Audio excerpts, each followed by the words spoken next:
kick off. Well, there is people coming in, the stragglers, but will join. They will join as they can. Welcome everyone. Thank you for joining us this morning or afternoon, depending on where you're coming from, for the masterclass from our speaker today, who's coming, as you just been mentioning, from New Jersey. Dr. JT Kostman has been a guest of Mainstream many times, and he is the CEO of ProtectedBy.ai, a leading expert in applied artificial intelligence and cognitive computing. He's hunted terrorists for intelligence agencies. He's tracked criminal networks for the FBI. He's also been involved in leading the social media campaign for the 2012 Obama campaign, which I hope he's in charge for the one coming up with our friend. If that's not an impressive CV enough, then we've seen him to be a paramedic, JT, I believe, a police officer, a deep sea rescue diver, a psychologist, a team leader with the U.S. Army Special Forces. And just in between those things as well, he was the chief data officer for Time, as well as the chief data scientist for Samsung. So there's been a varied career, and you're going to learn from some of those careers over the next hour and an hour and 15 minutes, as JT talks about maintenance, motorcycles, and the meaning of life. So over to you, JT. Enjoy, folks. Thank you so much, Ian. That was Ian's polite way of saying I can't seem to keep a job. I appreciate that. I'll tell you, I have been so looking forward to this conversation. I am so happy to be here with you. Well, to be honest, I'm happy to be anywhere. I had one hell of an adventure last week, which if Ian didn't mention, I'm from New Jersey, so the occasional hell and damn are going to slip forward. Deal with it. I decided to take a motorcycle trip up to Vermont, and if we have time, I'll tell you a little bit about what happened, because it was a strange coincidence, because it's very relevant to what we're going to talk about today. I'm currently writing a novel, my first nonfiction work, and I'm calling it tentatively Motorcycles, Mindfulness, and the Meaning of Life, a novel to help you realize your life's journey. And it is about a mentor-mentee relationship, but it's based on lessons I've learned from riding motorcycles for nearly 50 years now. Some of those lessons I learned again this last week when I was on this trip, but we'll get back to that. So Ian told you about me. What I think is relevant to know is that I sort of define myself as an AI scientist and a psychologist. I specialize in developing what are known as socio-cognitive solutions. And socio-cognitive meaning we work with the people and the technological solutions. I work at the intersection predominantly of technology and psychology. For whatever reason, I've been named one of the world's leading experts in artificial intelligence and cognitive computing. Over the years, I have built cutting-edge capabilities, as Ian mentioned, for government, for the private sector. I've done a lot of that work in that area. And throughout that time, I've also had another role I've played. I've worked, believe it or not, as an executive coach, as an advisor and as a mentor for people ranging from Fortune 50 CEOs to hypos, the high potential people lower down in the organization. I've worked with the federal government. I've actually worked with people in the Australian government as well. I've mentored and coached several of my fellow disabled veterans. And as Ian mentioned, I served as an advisor for a time to President Barack Obama. I tell you that because when I spoke at Mainstream in the past, it was in my capacity as a technologist. But today, I want to talk to you from my point of view as a psychologist. Why? Well, when Ian first approached me and asked me to speak to you, candidly, he said, "Oh, come and talk about the same geek stuff you always talk about." And I told him, he'll bear me out, I'm bored of talking about that stuff right now. That's all I ever talk about. And I think it gets addressed to the expense of some other things we should talk about. It occurs to me that you all make considerable investments in time and money to learn more about how to better maintain and improve equipment systems, how to do your job. You probably spend I couldn't even calculate how many hours every year for each of you, whether you're reading or thinking or talking to someone or taking a workshop or a class like this. But I'm willing to bet you've probably spent a lot of time expanding your knowledge of the next cyber doohickey. But how many of you spend time ensuring you're optimizing your own lives? How many of you feel like, and I want you to really chew on this for a minute, how many of you feel like you're optimizing your mind? How many of you feel like you're in full control of your own thoughts and emotions? Are you truly living a life by design or a life by default? I come to find that most people, sadly, spend more time planning the next vacation than planning their own life. Most people focus infinitely more on their work than they do on themselves. And so I want to take this opportunity to be selfish. I'm often asked, isn't it selfish to focus on yourself? And I say, yes, absolutely it is. But frankly, so is going to the gym. So is getting an education. So is improving your professional skills. So is finding the person you want to spend your life with. All those things are selfish. And you know what? Good. We should focus on ourselves, because in this context, focusing on ourselves makes us happier, better people, which makes us not only better employees, better bosses, but also makes us better mates, better friends, I'm sorry, that was the US version of mate, makes us better mates and better mates.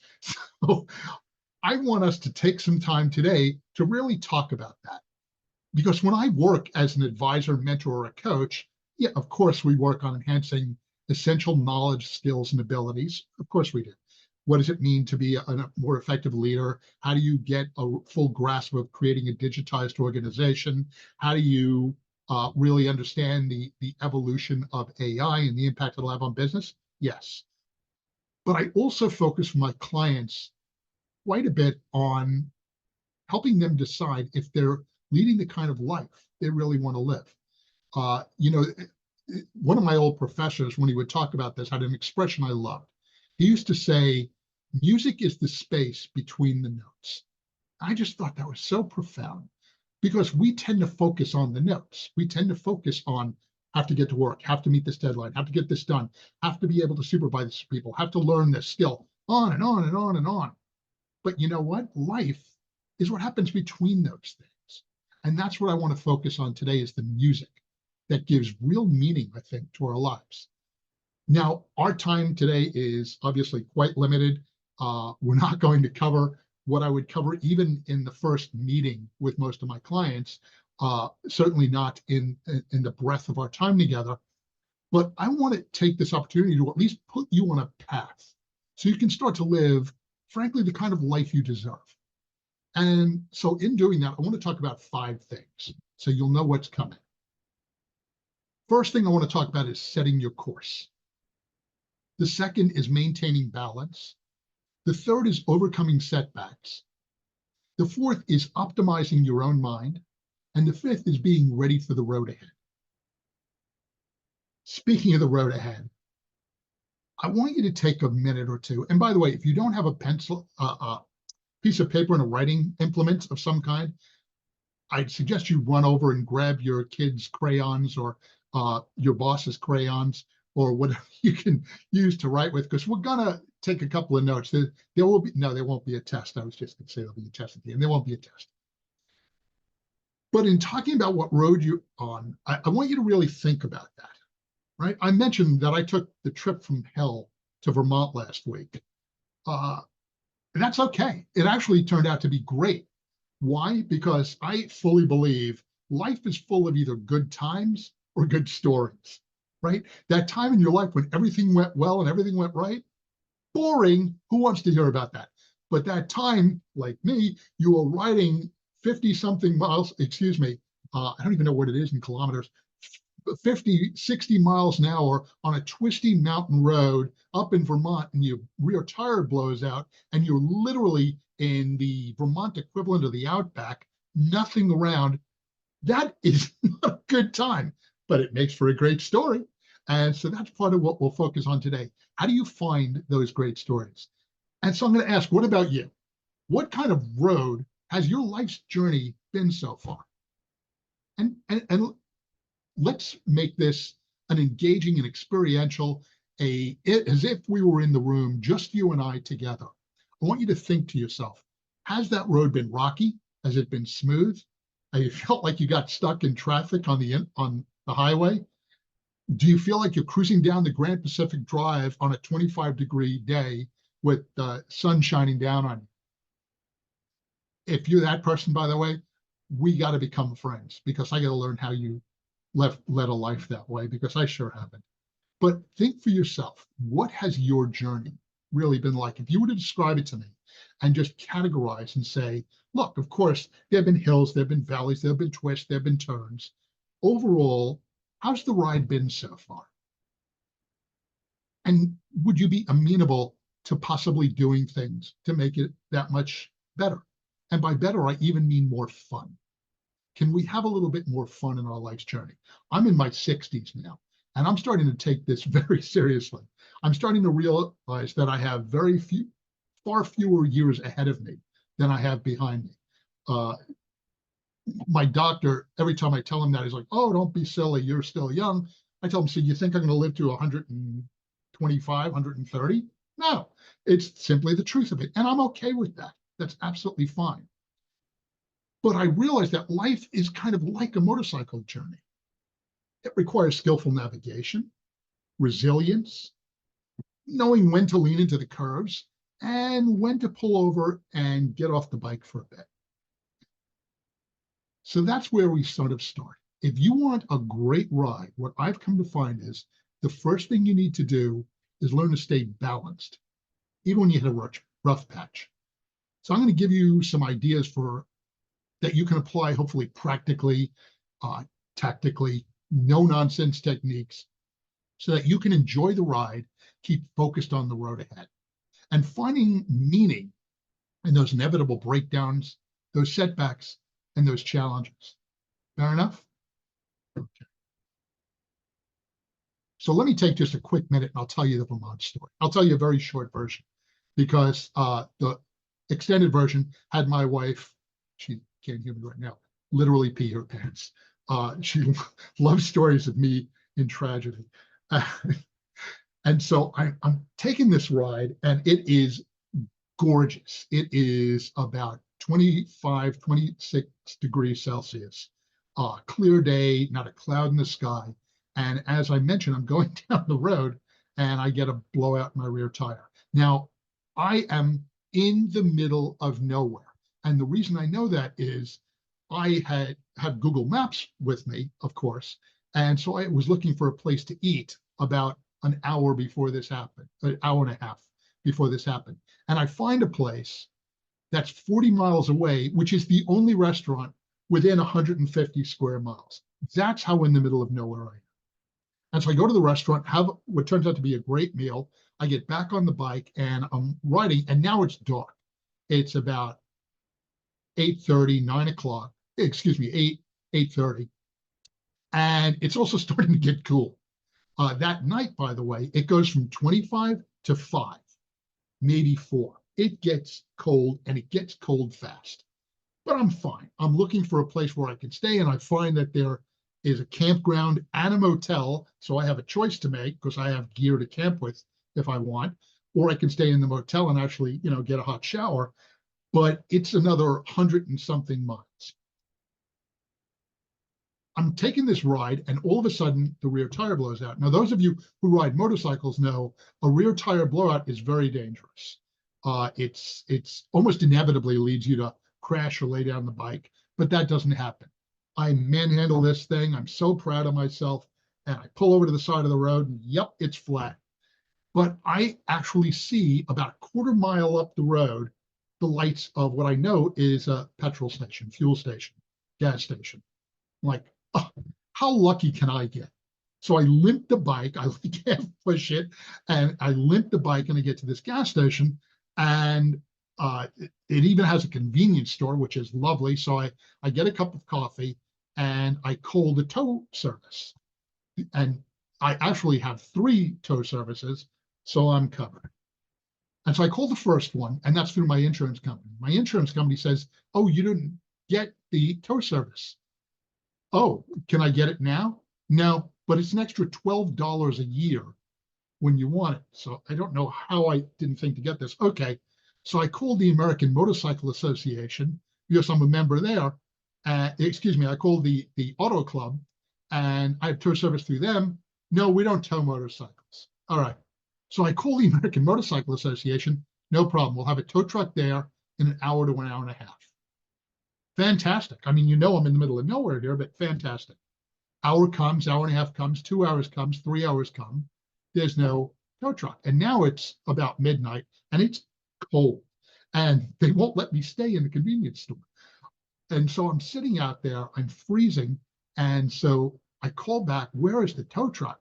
Oh, we'll just give you their number. I call and they tell me, oh, they're crazy. We told them we can't be there till 9 o'clock the next morning, tomorrow morning.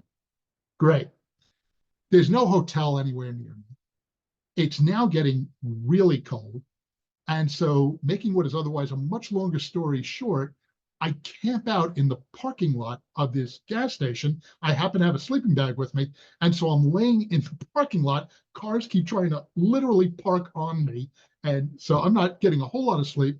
In the morning, 9 o'clock comes. The tow truck says, oh, I'm sorry. It turns out we can't make it. So now I find a U-Haul truck, a truck I can rent. I rent the truck, and the truck is 20 miles away, but I find a car service, the Uber, will take me there. And they come and they get me there and they drive me there. It's 20 miles away. And I get there and, yep, here's your truck. No problem. I already reserved it online. The truck has no ramp. I have a really big motorcycle. How am I going to get the motorcycle in? Can't help you with that. We have no ramp. Well, give me a different truck. We don't have any other trucks. That's literally the only truck. The other place is 20 miles the opposite way from where you were. So I call the car service back. No, we don't have a car available for another 2 to 3 hours. So the woman takes pity on me.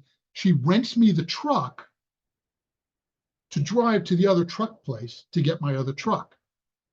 I get there and there's no one there. This is a massive truck rental place. There's no one there. I go into the lobby. There's no one there. I go looking in the garage. There's no one there. I look all around the grounds. There's no one there. But the door that says, do not ever open this door is wide open. There's a van outside with the door open and the keys are in it. So as Ian mentioned, I'm a former cop. So now I'm getting a little bit paranoid because a call I had when I was a police officer, I worked in Reno, Nevada. We actually had an incident where 3 people at a U-Haul rental center were murdered.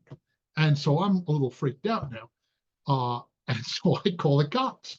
And the cops come and they come down and look, the way it finally works out, the woman was taking a nap in the back somewhere and the cops finally roused her. I get the truck. I drive the 250 miles back to my house with the motorcycle.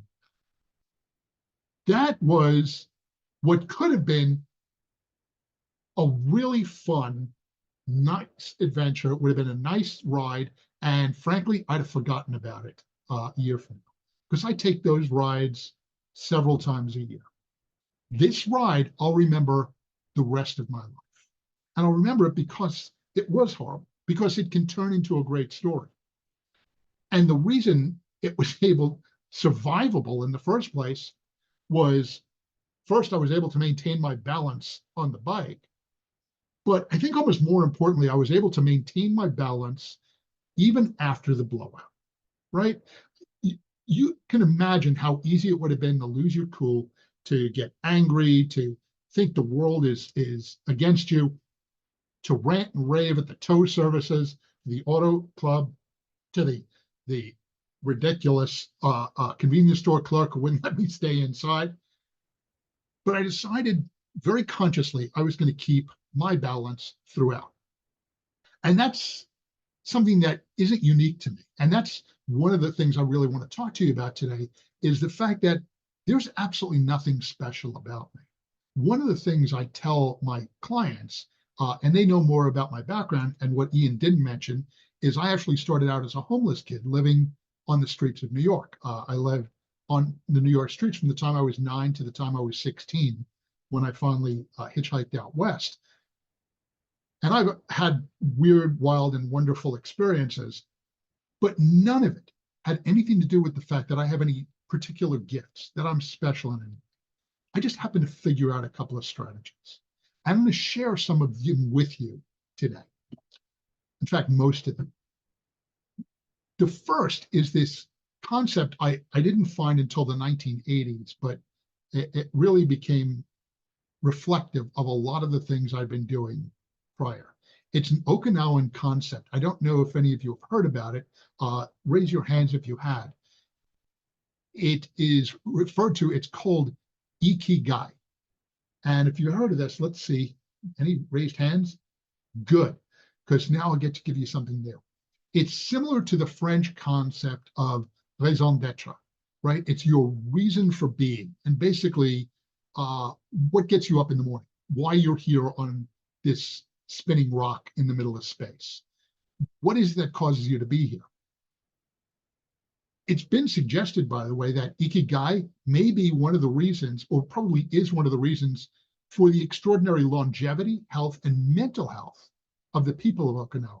This is one of the so-called blue zones where people live routinely to become centenarians, where they don't develop Alzheimer's, cognitive deficits of any kind, neurological challenges nearly at the same rate that we do in most other countries, because of their attendance to this thing called Ikigai. So what is this? Well, now's when the homework begins. I'm going to ask you to grab a piece of paper or something you want to write on. We're going old school. This is one of the few things you can't do on a screen, unless, of course, you're cooler than me and you have a touch screen where you can just draw things, and then fine. But I want you to draw a diamond, okay? Four-sided diamond. On the top, and we're going to write these words, 4 words around the 4 points of the diamond. I'd like you to write out the words passion, profession, mission, vocation. Okay, one more time. Passion, profession, mission, vocation. Your passion is what you love, what really brings you joy, those things you do that make you feel fully alive. These are the things that, you know, I always tell people in my professional life, I know how professional sports players feel. The people who wake up in the morning and think, I would work in the factory all day and then do this at night. People actually pay me for this. I can't believe it. Those are the things that you love. Your family, right? You're walking in the woods. Well, not so much woods if you're in Australia, but you get my meaning. Walking the dog, spending time with the children, whatever it is, what do you actually love? And I want you to think about these things. I want you to take a little bit of time and think to yourself, if you had to write a very quick short list, not of everything, but what activities do you engage in that bring you joy and make you feel fully alive? The things you do purely out of love and enthusiasm, regardless of rewards, whether or not you were getting rewarded or paid for it or not. List yourself 1, 2, 3 of those things, okay? The next thing is profession. This is what you're good at. These are the skills or talents that you've honed over time, or maybe they even come naturally. These are the sort of things that align with mastery, right? That give you a sense of accomplishment. These are the things that people think, oh my goodness, if I had talent like you, you're just a natural. You're amazing. One of my best friend is an amazing guitarist. And he just, I don't even know how he does it. I could take lessons and practice my whole life. I could never be like that. And I told him one time, I wish I could play with you like you. And he said, well, not really, because I practice 3 to 4 hours a day, pretty much every day, in addition to his full-time work. Why? Because he loves it. He's so good at it, and he's good at it because he also loves it. So the third thing we're going to talk about is your mission. This is what the world needs that you can bring. This element emphasizes how you can contribute to the world, to the well-being of others, whether those others are the world in general, if they're your family, if they're your friends, if they're your whoever you define it to be. This reflects a sense of purpose tied to improving or impacting the world in some way. There's something you're doing to make the world a little bit better place. This doesn't have to be addressing the climate issues, though I hope you are. This doesn't even have to be anything grandiose, right? In the US, if you were here, I would force you to go out and vote next Tuesday for Harris, because this is going to make the world a better place. It doesn't take that much. But what are you doing? What does the world need that you're able to provide? And the final leg of this we're going to talk about, or the final point of the diamond, is vocation. What can sustain you? And this aspect considers financial or practical sustainability. It involves the activities that can support your livelihood. It's what you get paid to do, right? It's how you make a living. It's how you can get paid to actually, well, what you get paid for, right? And for most of you on this call, I know we have a profession in common, but it's more than the broad profession. What makes you really good at what you do?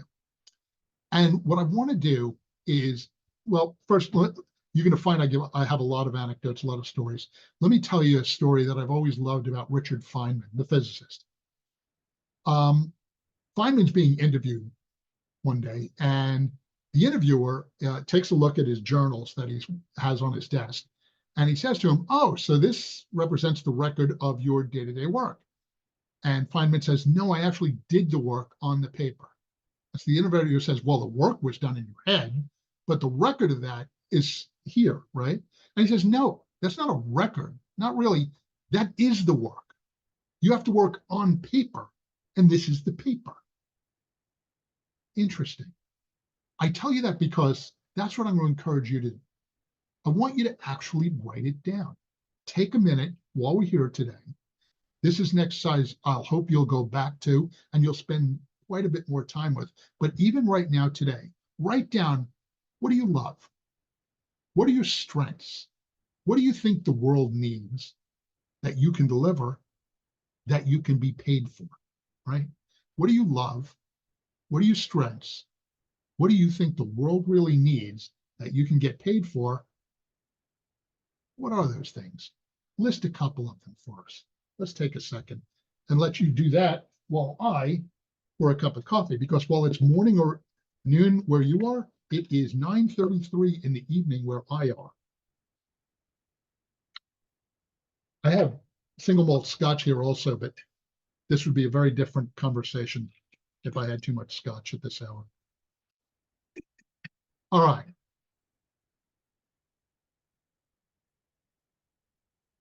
Now, normally, if we were together in a room, I would ask you now to share something, anyone who wishes to.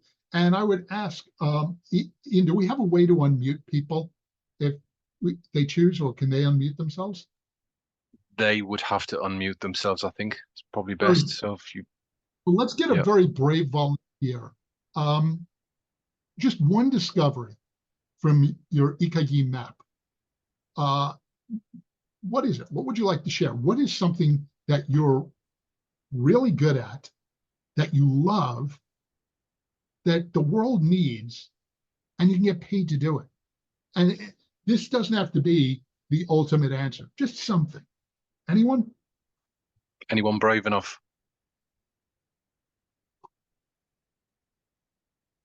Oh, I'm a former military. Deathly quiet. Don't make me hold you. Anyone? See, I'm also a shrink, so I can just wait.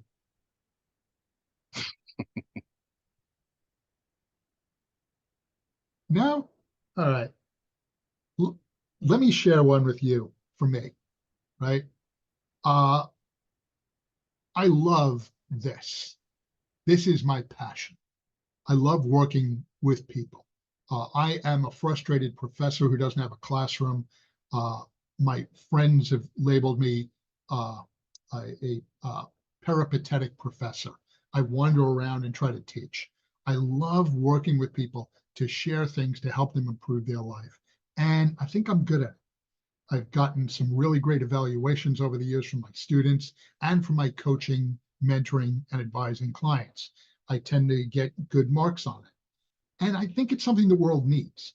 I think the world needs for someone to actually listen to you, for someone to give a damn about you, for someone to be in your corner, to care, to be there. And so I think the world needs that. The world would be a better place, I think, for all of us if we had that. And hopefully all of you have one person in your life. But in my experience, that person isn't always free to give you the sort of pushback that a mentor can, that an advisor or a coach can. Someone who can be honest with you, who can call you on your bullshit, but can also applaud you from the sidelines at the same time. Can it sustain you? It has for me. And I can make a living doing that. I currently don't, and I do most of my work as a volunteer, but I've gotten paid. I was going to say, you can imagine when I worked for for President Barack Obama, gee, I must have gotten paid a fortune. I led social media analysis and strategy for the 2016 Obama campaign. And if you hadn't heard, we won. Yeah. I got paid $1 for doing that. I didn't care about the money. It was something that I loved, I was good at, and the world needed it. And so I did that. Did it sustain me? Not monetarily, but it fulfilled something in me. So that's fine. That's good enough, right?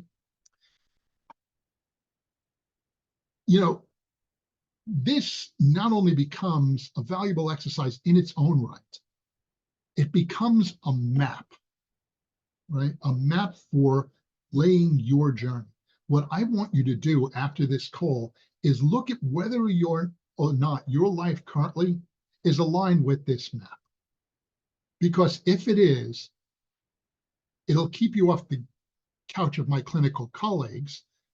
For certain, you've heard that expression, you don't see a motorcycle parked in front of a therapist's office. It's not because we have this down, it's because we use motorcycling for a lot of us as this mechanism, as this medicine, as this meditation. And we'll talk more about that as we go. But what you want to do is hold yourself accountable to that. Are you living a life that aligns with that map, or are you living a life that's completely divergent? I had a friend who I went to graduate school with who was a health nut. And she went to work for RJR Tobacco.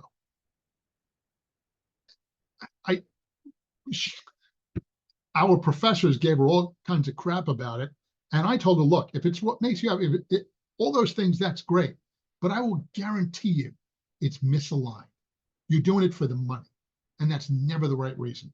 Now, I'm not saying, one of the sayings I hate the most is when people tell their kids, do what you love and you'll never work another day in your life. That's such nonsense. If you could just do what you love and that's all you had to do, I'd be riding motorcycles and walking around with my wife and playing with my kids and playing with my grandchildren. But no one's willing to pay me for that, which sucks, but that's the way it is. But I ensure that work I am doing comports, is consistent in some way with that Ikigai map. And so I'm going to encourage you to do the same thing. Now, what I mean by that also, just for a point of clarification, what you are doing doesn't have to be dead in the center of your greatest values, of those things you cherish most in all those arenas. It just has to be on the map, right? There's an expression among motorcyclists that I've always liked. Young riders have a destination. Old riders have a direction. As long as you're heading in the right direction, you're fine. But then you also need to realize that the point of the ride is not just to reach the destination. The ride is the experience. The same is true for life, right? It's about finding joy, challenge, and growth in the journey. Fair enough? Okay. So I found that through my travels, meaning in life has to come first, foremost, and it comes from embracing the journey and knowing you're on the road in the first place and where you are. I'll tell you another quick story. Back when I was in the military, we had a training exercise one time, and everyone had to do all these different stupid exercises. You had to go to the range, you had to throw hand grenades, But one of them was you had to do a land navigation course, land nav. And I was, at the time, team leader of a scout sniper reconnaissance team with the special forces. And we're really good at finding our way into and out of places. We're best at finding our way out of places. And so they assigned us to help instruct this. And so this is all in the field. This isn't, obviously, it's not a classroom. And so my team and I go and we hide up on a hill because it's just habit. We like to be invisible wherever we are. And we've got the ghillie suits and we're all camoed out and literally invisible from anywhere below us. And we see this major, an army major, and he's has a map in front of him. And he's walking with this map and he walks a few steps and he turns and he walks a few steps and he turns back around and he walks a few steps. And this guy is going in a circle for like 20 minutes. Well, now we're hysterical because we can see his rank and we know this guy way outranks us, but he's lost his can be. So finally we take pity on him and we walk down the hill. Hey, Major, wondering if you could use some help, if you figure out what you need, right? And so he tells us, yeah, you know, the challenge I have is I just don't know where I want to go. So, well, give us the map. Let's look together. Tell us about where you want to go. And we point to the map and we tell him, oh, it's right here. It's easy, right? Right there. Okay. Thanks, guys. That was great. Really appreciate it. And he starts walking a few feet, and then he does that little dance again. He turns to the right, he turns to the left, he turns around behind him, he's in circles. What's the problem?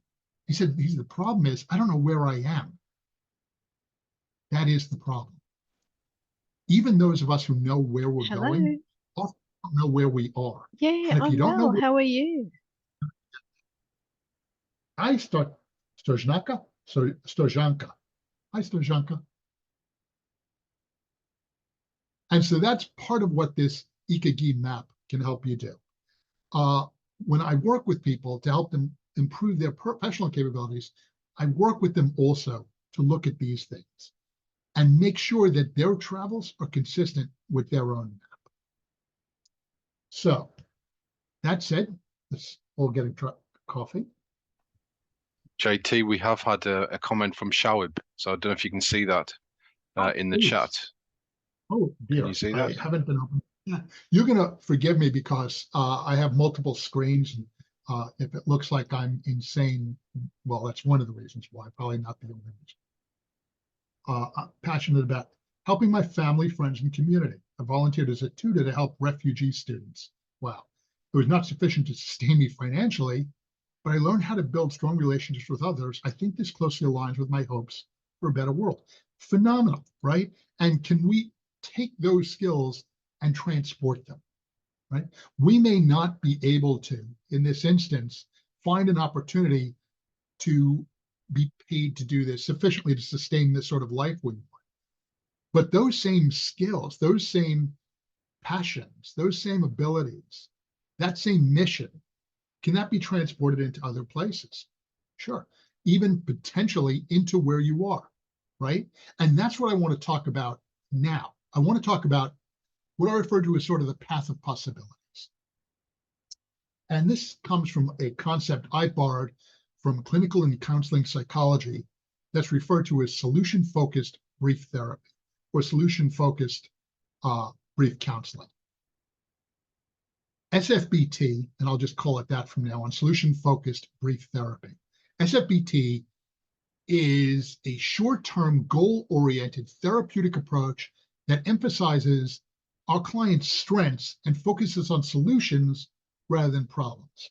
So instead of focusing on the past, as you'd imagine most psychologists do, those who are practitioners of SFBT help people identify clear, achievable goals and steps to reach them, right? I tell my clients, we don't talk about your toilet training or whether or not you got a pony when you were 8. Frankly, don't care. We help clients achieve what they want to achieve, and the way we do it is kind of tricky. What we tell them is we help you achieve your goal by highlighting previous successes and leveraging the strengths you demonstrated in doing that to find potential pathways forward through those problems. So what do I mean by that? How do you reframe setbacks to become stepping stones or assets for growth, for learning, for opportunity, for moving past your current circumstance? First thing I want you to do, and again, I want us to really engage here. To me, learning is not a spectator event. I'm the professor you'd hate because I'm the professor who gets everybody engaged, everyone talks, everyone is involved. I'm a big believer that my job as a professor is to learn, not just to pontificate, not just to be pedantic and lecture people. I want to learn along with the people I'm teaching. And I'm going to ask the same of you. So I want you to first exercise. I want you to focus on a past success, something that was a real challenge, but you succeeded. And we're going to focus on the specific actions that caused you to overcome that, or that'll enable you to overcome that challenge. And in thinking about this, when I talk about this with my students at university, or when I talk to my coaching mentees, the people I'm advising, I make the point that I find it interesting that all games, all sports, all games that people engage in, we take something that could be easy and we make it hard, and that's what makes it fun. Think about it, right? If the soccer pitch was 50 meter or 10 meters and the net was 5 times its original size, even I could score a goal occasionally. But what do? We make the net about this big, at least that's how it felt when I was playing, and you have to run across Sydney to be able to get from one side to the other. We make it hard. It could be easier, but that's not fun. Humans are, as far as I know, one of the only animals, if not the only, that does that takes easy things, makes them hard so they'll be fun. So I want you to think of a time when you overcame a challenge. Reflect on that challenge for a minute. The one that initially felt like a setback. And that could be, excuse me, in your work, in relationships, in health, any area of your life.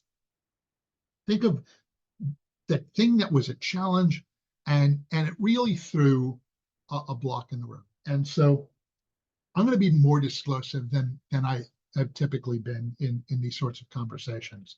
I'm going to tell you some hard truths that are hard for me to even talk about, but I'm a disabled veteran. I don't know if I had mentioned that, but I was blown up, got bullet holes, broken bones. I was a mess. When I came out of the service, I was a complete wreck. And it took me years to be able to even walk effectively, to be able to conduct myself. Then on top of that, years later, I got diagnosed with a congenital heart defect. And for that heart defect, I had open heart surgery. And this was about 2 years ago. Well, here's the challenge. The challenge wasn't that those things happened. The challenge was internal. I'm a shrink. I'm supposed to know better. But what I did was my response to the disabilities and the congenital heart defect was to say, to hell with it. And I sat on the couch and I gained over 70 pounds. What is 70 pounds in kilograms? It's a lot, probably 24, 25 kilograms. Yeah, about that.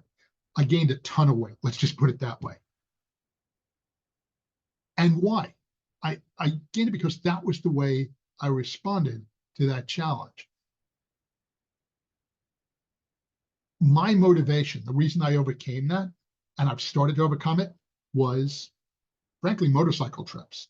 I love taking long trips on a motorcycle, and I was so overweight and so out of breath that I could barely push the bike out of the space when it had to back up. And I knew I couldn't do any long distance trips. I was winded when I went to the mailbox, literally. Our house is several stories, And to make it to the second floor, I had to stop and take a rest. That was one reason, but that wasn't the real reason. The real reason is I was humiliated. I saw myself on video from doing one of these type of sessions, and I saw what I looked like, and I knew I was always an athlete when I was younger, and it was humiliating. But the biggest factor for me is my damn little brother. My little brother lost 91 pounds in 7 months. And oh my, did that piss me off. I'm very competitive with my brother. I'm also obsessive about things. You can probably tell. I'm also, one of my other strengths is I'm stubborn as hell. And I have a lot of self-discipline. So I'm competitive, I'm obsessive, I'm stubborn, and I have self-discipline. So what did I do? I had a run today that I ran 5K. I've only dropped 20 of the 70 pounds. I dropped 20, I got 50 to go, but I am shedding the weight. I finally came to a point where I said, if I'm going to talk to you all about this, and this literally started when I talked to Ian about doing this class, I said, if I'm going to talk to all of you about how you can leverage your strengths to overcome your challenges, then I damn well better do something about it myself. And so that's one of the reasons I'm so excited and grateful, frankly, to be here, is you all gave me the impetus to start attending to that. And so what I want to do is ask you, I'd like you to briefly write down what that setback was that you overcame. What was it that was put in your way, again, whether it was professionally, personally, health, any area of your life. Actually physically write it down. Remember what we learned from Richard Feynman. Writing it down has power in it, has magical qualities. I don't believe in magic, but magical qualities. Write this down and hold it for yourself. What is that setback? Now, what I want you to think about now is whatever that setback was, and this is one that you confronted and overcame, how'd you do it? What were the strengths and strategies you used? I used competitiveness, obsessiveness, stubbornness, and self-discipline. What did you do? What are your strengths? What did you draw on that made you able to accomplish that? And don't be modest. Don't be shy about it. You don't even have to share it with anyone. This is all you for you. I want you to think about and identify at least 2 strengths or strategies you used to overcome that challenge, because you did overcome it. And you didn't do it by accident, I'm assuming. You put some real effort and work, and you leveraged your strengths to be able to do that. What did you use? Was it, like me, competitiveness, obsessiveness, stubbornness, and self-discipline? Was it persistence, creative problem solving, seeking advice, the fact that you're just naturally brilliant? Again, you're writing this for you. It's perfectly fine to write because I am a superhero. Fine, I don't care. What was it? What was the strength? Now what I want you to do is reflect on the outcomes, right? Consider the positive outcomes that emerged from that challenge. What'd you learn from that? How did it impact you as a human being? How did it impact your growth? Was it a growth opportunity? I'm willing to bet it was. If it was a real challenge that you listed here, I'm willing to bet that having overcome that challenge changed things for you. How? What did it change? Why are you different now than you were before? Think about that. And so here's going to be your homework assignment. I want you to do the same thing going forward. I want you to think about a current challenge, a setback, something that's in your way. And I want you to write out a 1-sentence description of what that is. What is that challenge? A stalled project, a difficult client or colleague, a personal goal that feels out of reach, losing 70 pounds because you're fat and you feel like garbage. What is it? And it can be anything, absolutely anything. Then I want you to think about, after you've written that down and you've captured it, how you could apply 1 or 2 of the strengths you've recognized or the strategies you used from your past challenges to this current challenge. How do I take that strength that I manifested, that I demonstrated, that I showed, that I proved to the world and to myself that I have? How do you take that and apply it to this challenge? And many of you are going to say, well, this is a very different challenge. I don't care. I don't care, because for me, being competitive, obsessive, stubborn, and self-disciplined, they aren't all of my strengths. I'm going to be immodest here. I have more strengths than that, but I could use those to overcome a whole lot of challenges. And I'm going to encourage you to list more and more and more of your challenges, more of your strengths, rather, of your capabilities. By the way, those of you who are interested, one of the organizations I work with, Ian didn't mention, is I was also the research director for the Gallup organization for a while, and I created an instrument there called the Strengths Finder, which is a psychometrically validated, terrific instrument. On the record, most of Gallup's other stuff is crap, but I built that, and it's really good.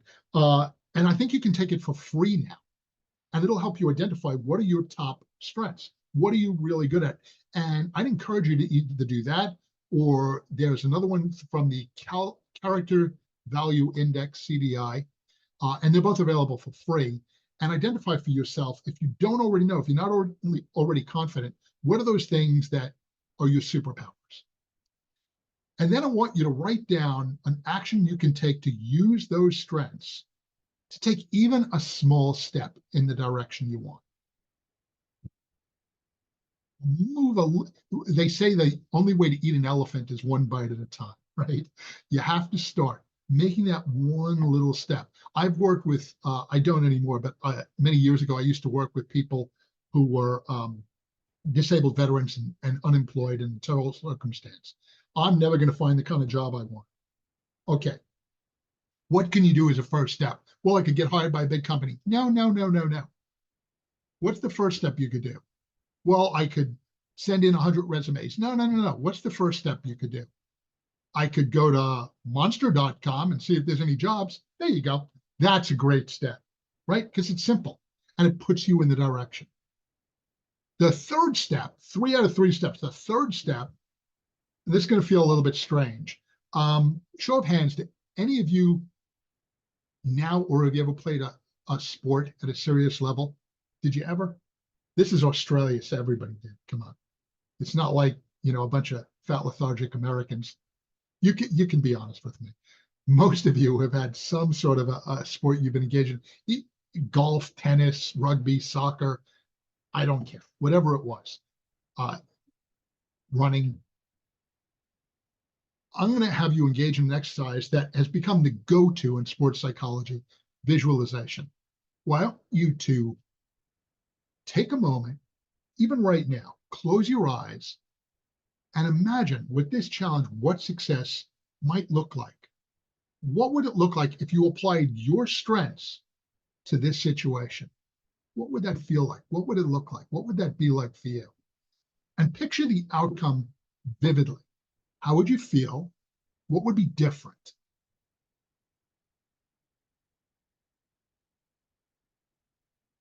A client of mine years ago, I had him do this exercise. I said, yeah, but that's all in my head. Yeah, that's where everything happens, right? If a tree falls in the forest, does it make a sound? Well, I don't know. I'm not that deep. But what I do know is everything that occurs in our life goes through the filter of our senses and is processed through our brain. We have this amazing capacity to be able to learn even vicariously, even by watching, by imagining. That's what you were doing in sports. I want you to keep this in mind as you move forward. Your setbacks don't define you, and they don't define your limitations. What they do is they reveal your strengths, and they open doors to learning. Every challenge is an opportunity to harness what we already know, what we're already good at, and to explore what we can become. Fair enough? Coffee. So let's talk now, if we're talking about that destination, if we're talking about that map that we created through Ikigai, if we're talking about the using our strength through this SFBT type approach to overcome the challenges and the obstacles that we may encounter on our journey, let's talk about how do we cultivate the capacity to be able to really focus on that road ahead. This is one of my favorite things to talk about, because one of the reasons I love motorcycling is motorcycling to me is meditation in motion. That's all it is. Yeah, it's a lot of fun. It's exhilarating. It's all those things. But when I'm on a motorcycle, I'm in the zone. I'm truly meditating the whole time I'm on a bike. Any of you who ride, and give me in the comments, if any of you ride motorcycles, tell me if you agree or disagree, or have ever ridden motorcycles. Motorcycling forces you to be there, to be fully present. You can't ride a motorcycle the way you drive a car. How many of you have ever been driving a car and you're coming home from work and you pull in the driveway and you think, how the hell did I get here? You don't even remember the drive, right? How much of our lives do we do that? We're on autopilot. We're not really cognizant of it. Motorcycling is different. You have to remain mindful. But that's not the only way you can remain mindful. And that's what I want to talk to you about, whether or not you ride motorcycles. It turns out staying mindful is crucial, particularly when we're riding on rough roads, when we're navigating obstacles. For motorcyclists, when we're dodging lunatic cars and trucks, or if you're riding in the outback, as I did once, and had to dodge one of those land trains.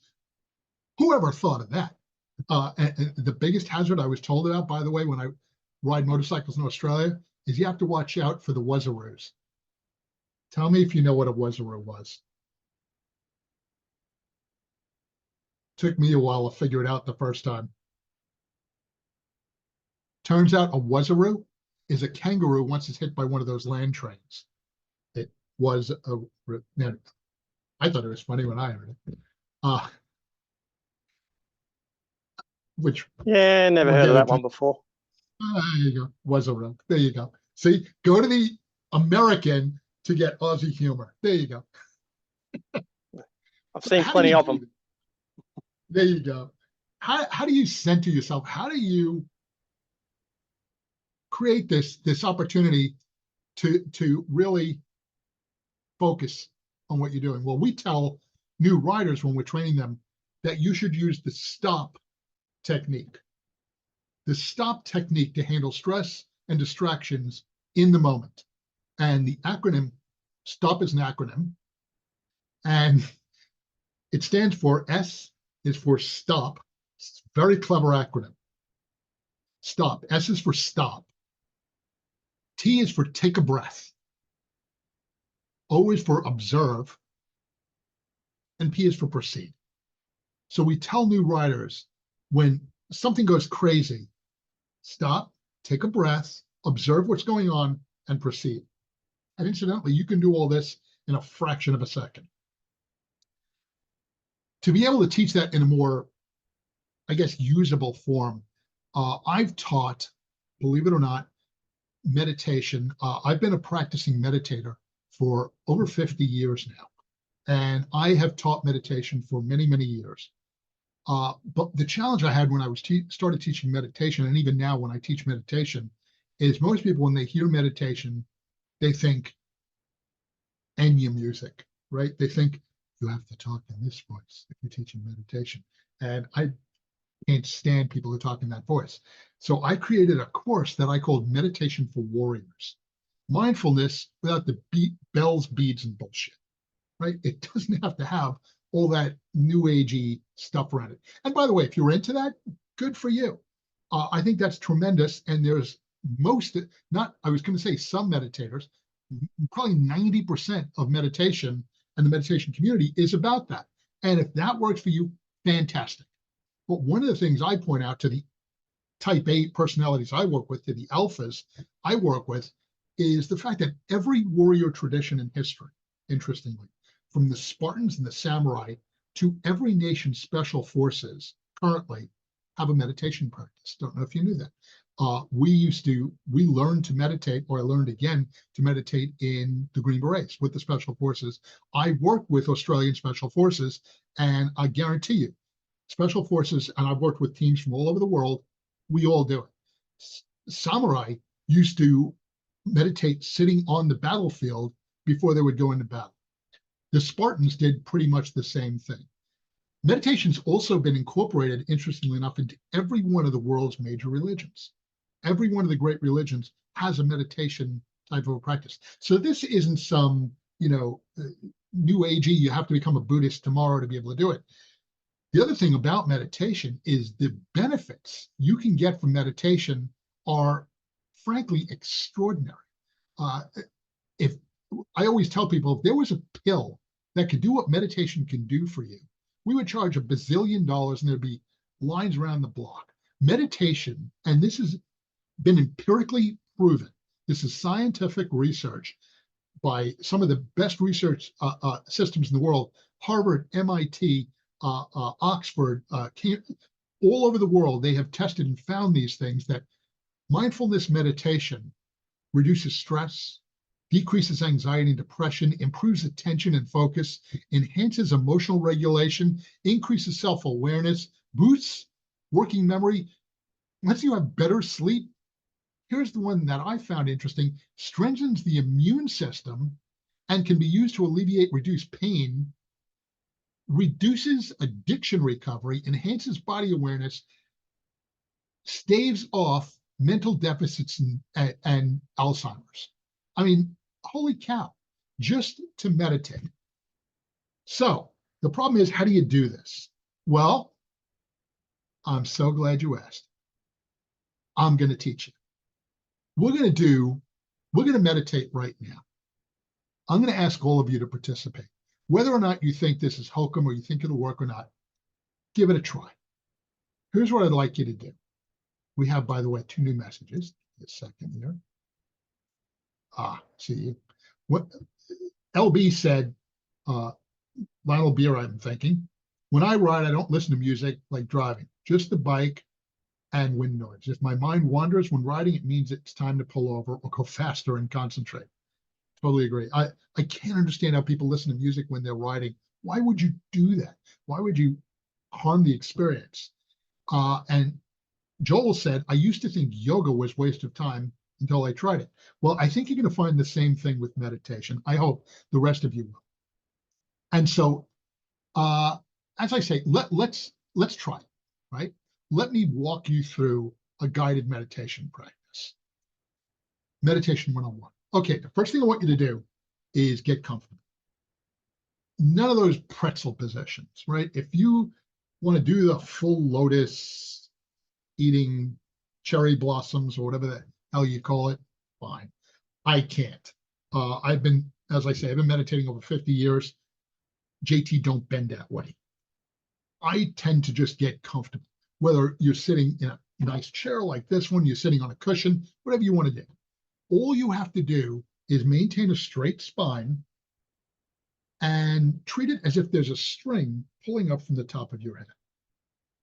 As I say, a chair or cushion makes no difference. I'm just going to sit in this chair. I suggest you do the same. Straighten your back. You don't have to do a military thing, but make sure your spine is straight. Make sure there's something feeling almost as if it's pulling you up from the top of your head. And you'll notice when you do that, you look down a little bit. And that's important because here's step 2. I want you to either close your eyes, or if you prefer, just soften your gaze and look at a spot on the floor 5 or 6 feet ahead of you. Just kind of looking forward for a second. Okay, now is the really tricky part, so pay attention. Ready? Breathe. That's it. Breathe in, breathe out. Try it with me. Breathe in, breathe out. Breathe in, breathe out. Now, as you breathe, I want you to focus on feeling your breath. Wherever you feel it is fine. In your nostrils, your chest, your belly. Feel your belly rising and falling. If you even want to visualize fog coming in and going back out, I want you to focus on the breath and breathe naturally. All right, let's try it again. Breathing in, breathing out. Breathing in, breathing out. Now, for some of you, as we're doing this, you may find that it's easier to engage in what's called noting the breath. you may actually say to yourself, breathing in, breathing out, breathing in, breathing out. You may decide to count from 1 to 10 and start over again.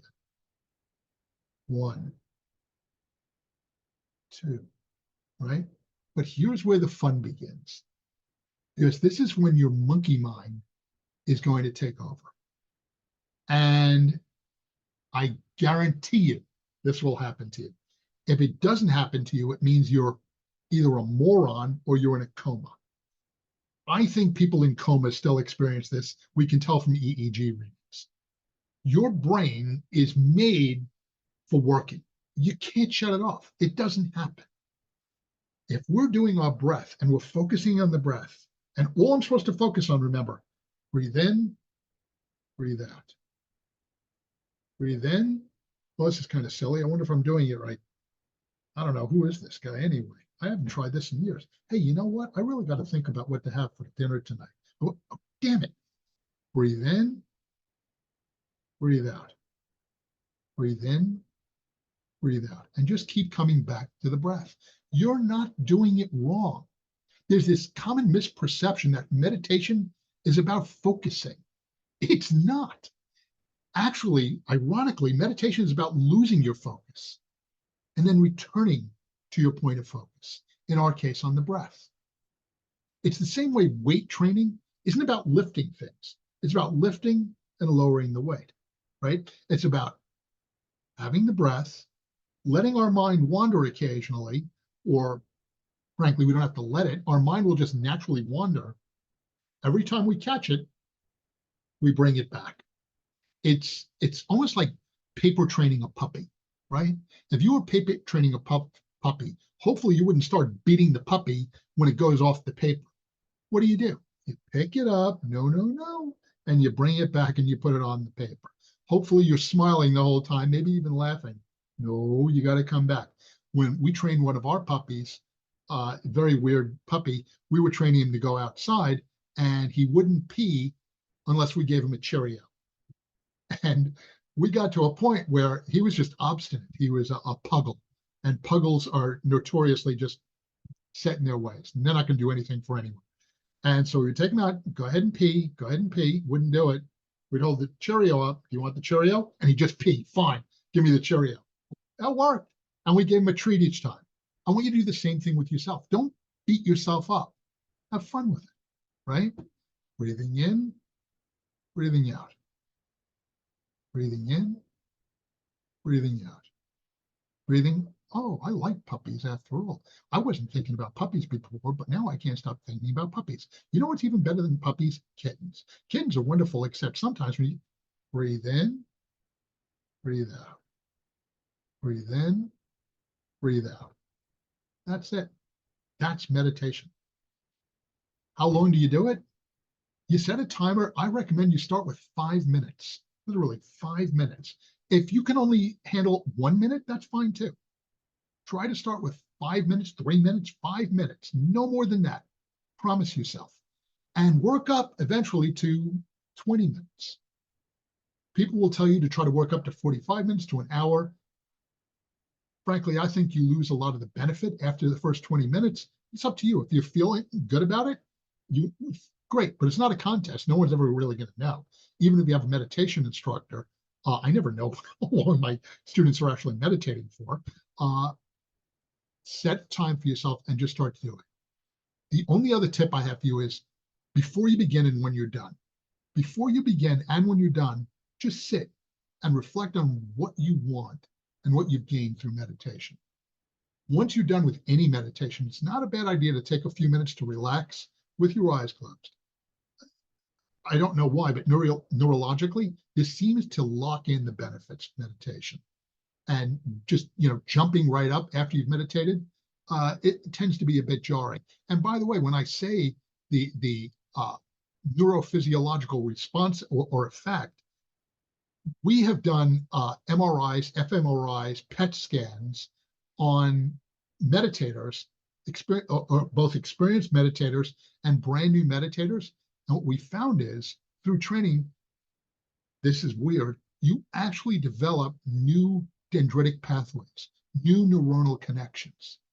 This is crazy stuff, right? Your brain actually changes and grows. And this happens irrespective of age.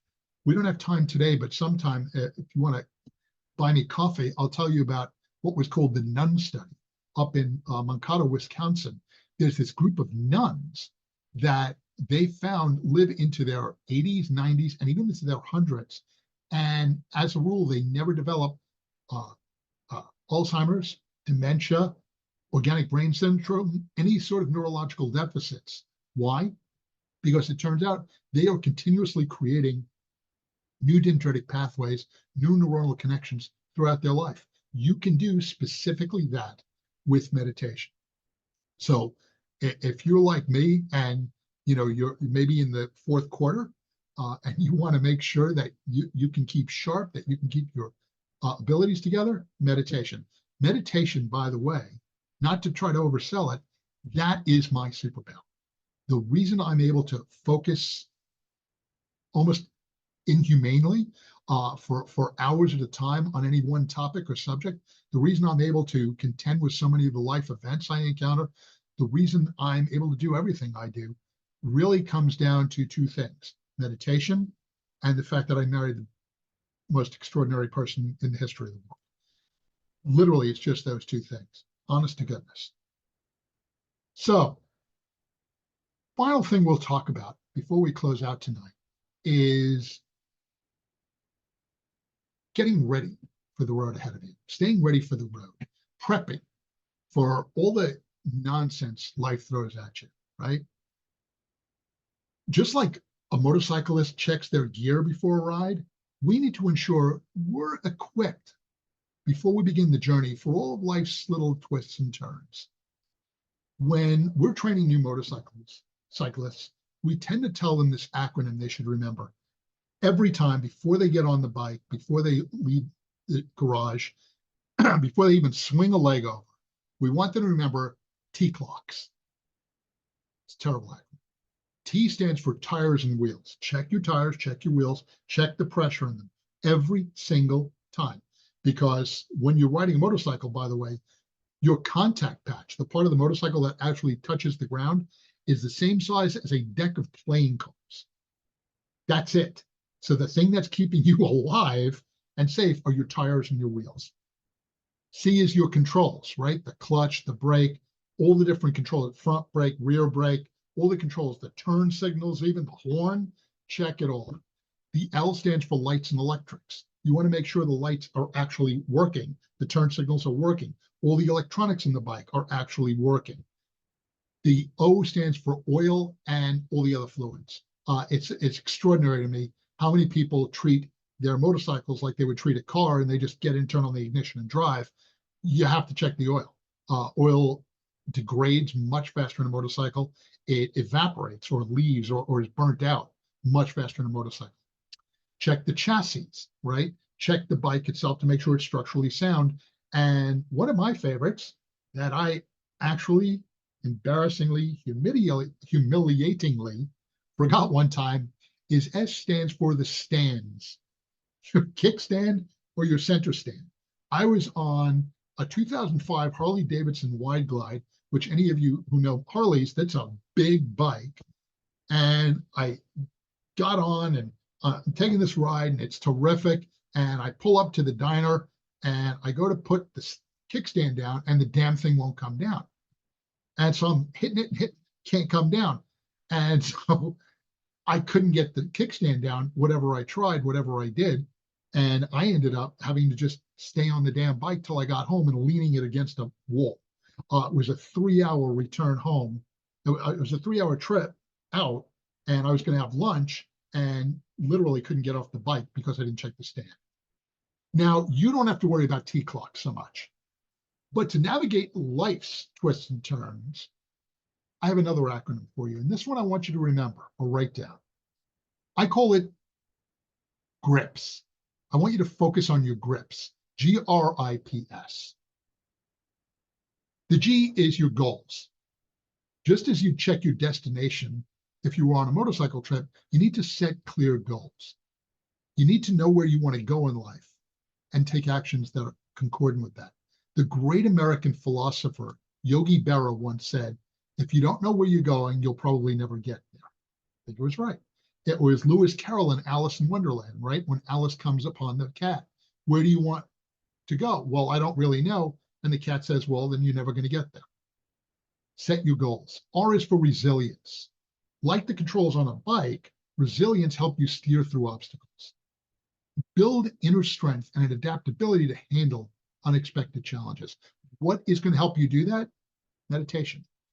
You will not believe how much it improves your capacity to be able to not react, but to act, right? To respond, not to react when things get thrown in your way. I is for insight. On a motorcycle, you have your little warning lights, what we tend to call dummy lights. You need the same thing for life's road. To cultivate self-awareness, emotional insights, to stay aware of what's happening around you and within you. How are you responding to these circumstances, right? There's another perspective in psychology known as ACT, acceptance and commitment therapy. If you can't tell, shrinks love acronyms.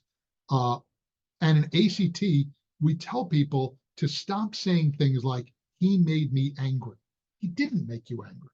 He engaged in behaviors and you responded to those behaviors with anger. But those same behaviors might have caused amusement in someone else, right? There's this clip I show my students from the old Lucy show, I Love Lucy. And in it, Lucy is working in the office for Mr. Drysdale at the bank. And in walks their customer, George Burns. And she breaks out, George, and he's playing George Burns. George Burns, oh, I've watched you for years. I used to watch you all the time on radio. You watched me on radio? Well, the TV wasn't working. Yeah. And she does her whole Lucy Ditsy bit. As she's doing it, Mr. Burns is getting increasingly angry with her. You know, oh, let me find your file, Mr. Burns. I'll look in the M's.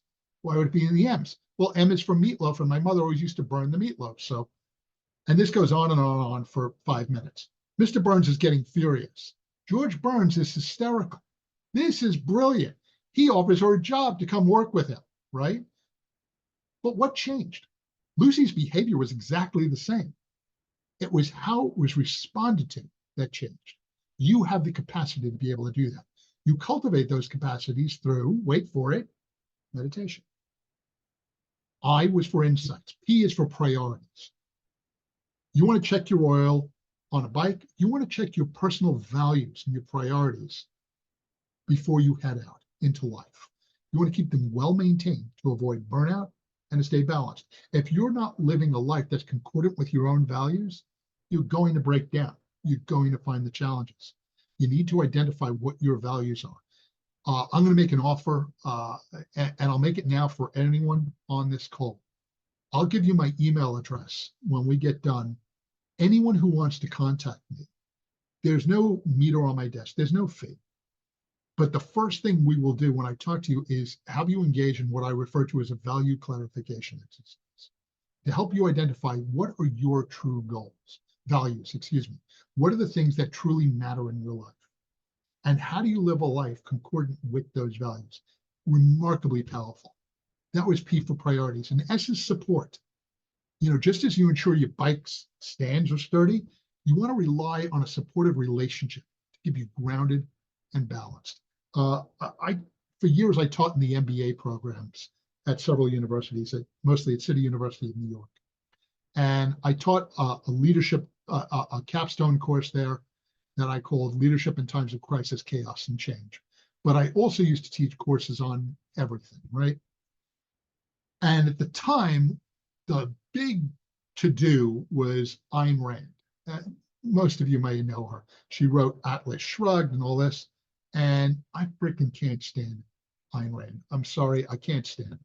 I went one time years ago to Swarthmore College, and they were having this wonderful program on public speaking, and I wanted to work on my skills.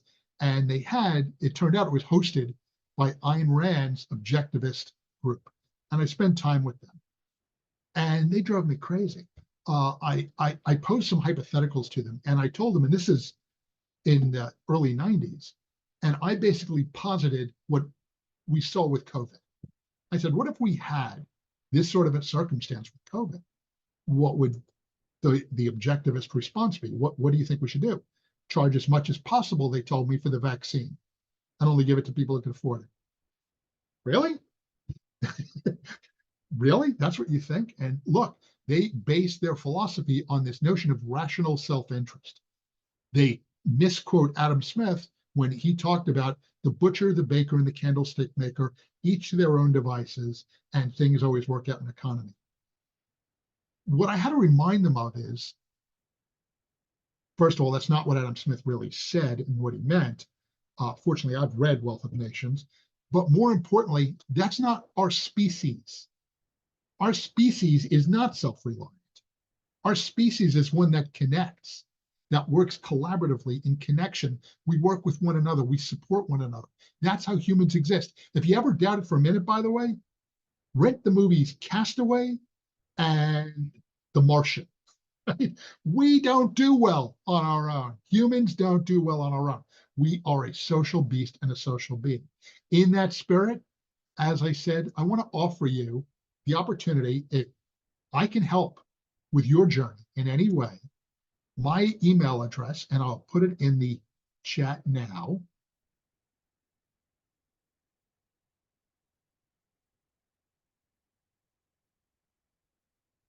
is dr.jtkostman@gmail.com. You're all free to contact me anytime if I can be of any service. Hit Wilson, there you go, right? At least that helped. If I can be of any service, if I can be any help to any of you, if you just want to argue politics, I'll tell you why you're wrong if you're supporting Donald Trump. Whatever you like, however I can help you, I'm there, because I truly believe that is what the human condition is. We need to be there for one another. That brings us right up to time. We have about 3 minutes left. I want to thank you all very much for your time, for your attention, for your graciousness, for giving me the opportunity to better myself with the challenge of coming and speaking to all of you. I will hopefully see you all soon in Australia. Might be a little sooner if Harris loses. Thank you all very much. Thank you, JT. I really enjoyed that. That was really good. Folks, there's a question we have got a couple of minutes. So if anybody has got any questions, now is the time to ask, or to thank JT for the last 90 minutes. I know for a fact that he will answer your emails as well. So if you do have any questions or any comments, please just contact him as well. So thank you so much, JT. It was wonderful. No slides. I could listen to you tell the I could listen to you tell the time for 90 minutes. So you're always interesting to talk to. Folks, thank you for being with us today and joining another amazing masterclass. This session will be recorded and will be featured on our community platform, so you can listen to it again. But a brilliant session and a lot of stuff to take away. So thank you so much, JT. Fingers crossed for Thursday next week that it all goes to plan, and we're all good. If not, we'll be maybe seeing you in Australia. Thank you all again so much. I really appreciate you. I'll look forward to speaking with all of you at one time or another. Cheers. Fantastic. Be well. JT, thanks a lot, mate. Have a great evening. I'll let you get to bed. Thank you. Thanks. Cheers, folks.